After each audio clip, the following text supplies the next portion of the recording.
तेरी याद न भुलदी ओ बानी हर शै जगे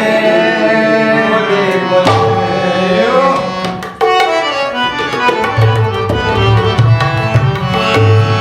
कोई पितल फरोश आया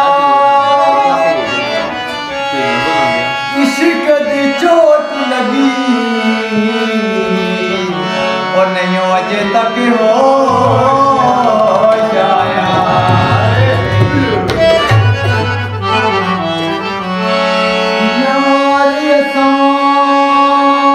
को जोड़ देना है ऐसी गोरियां यार बड़ा ले पता होंदा अज ना बेकदरां दा